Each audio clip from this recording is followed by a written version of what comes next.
এমনি ভাবে আল্লাহ রাব্বুল আলামিন কোরআনুল কারীমের সব আয়াতগুলো অবতীর্ণ করে অতীত ইতিহাস বিশ্বনবীকে জানায়া দিচ্ছেন। আর কি করছেন? জানায়া দিচ্ছেন, আর আল্লাহ রাব্বুল আলামিন তাকে সান্ত্বনা দিচ্ছেন। এইবার বললেন, ওগো নবীজি, আপনি যে সিদ্ধান্ত নেন সেই সিদ্ধান্ত সঠিক সিদ্ধান্ত। সব সাহাবাবেরা বিরোধিতা করলো হুদাইবিয়া সন্ধির জায়গায়। ওগো নবীজি, আপনি সন্ধি চুক্তি করতে পারবেন না, কিন্তু আল্লাহর রাসূল সাল্লাল্লাহু আলাইহি ওয়াসাল্লাম কাফেরদের সাথে সন্ধি করেছেন কি করেন নাই? তিনি যে সন্ধি করলেন, যে সিদ্ধান্ত নিলেন, এই সিদ্ধান্তের বিরোধিতা ছিল হযরতে ওমর, ছিল কি ছিল না? এই সিদ্ধান্তের বিরোধিতা অন্য অন্য সাহাবীরা করতেন, কিন্তু বিশ্বনবী সাল্লাল্লাহু আলাইহি ওয়াসাল্লাম সিদ্ধান্ত নিলেন যে এবছর হজ না করে কাফেরদের সাথে চুক্তি করে এই সন্ধির মাধ্যমে এখান থেকে মুসলমানেরা কি করবে? ফিরত যাবে। এবং এই হাদি কোরবানি এই জায়গায় করবে, তারা মাথা মুন্ডনও করবে।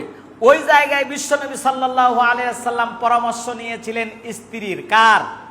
এই জন্য কোনো কাজে সফল হওয়ার জন্য সন্তান এবং স্ত্রীর পরামর্শ নেওয়া সুন্নাত। বলেন সুবহানাল্লাহ।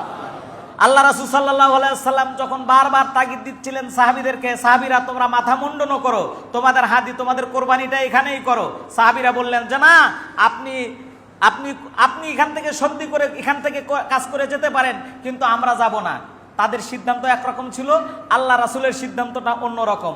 তিনি দেখলেন আমার আইন, আমার কথা যদি এই সাহাবীরা অমান্য করে, তাহলে সাহাবীরা তো মুসলমান থেকে খারিজ হয়ে যাবে। বলেন ঠিক না ঠিক? তখন হযরতে উম্মে সালমা রাদিয়াল্লাহু তাআলা আনহু আল্লাহ রাসূলের এই স্ত্রীর কাছে এসে আল্লাহ রাসূল পরামর্শ চাইলেন কি করা যায়। স্ত্রী বললেন, ইয়া রাসূলুল্লাহ, এটা তো মামুলি ব্যাপার, সাহাবারা আপনার কথা শুনবে না। এটা কথা হলো, আপনি সর্বপ্রথম গিয়ে আপনার হাদিটা, আপনার কোরবানিটা আপনি নিজে জবাই করেন, এরপর আপনার মাথাটা আপনি মুন্ডন করেন, দেখবেন সব সাহাবী আপনার কথা শুনবে। বলেন সুবহানাল্লাহ।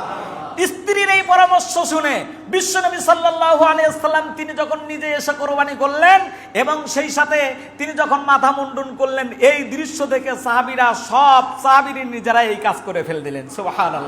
সম্মানিত ভাইয়েরা আমার, এই জায়গায় সাহাবীদের ঈমান, রাসূলের ঈমান এবং তার সিদ্ধান্ত বাস্তবায়ন হয়েছে স্ত্রীর পরামর্শ মোতাবেক। বলেন ঠিক না ঠিক?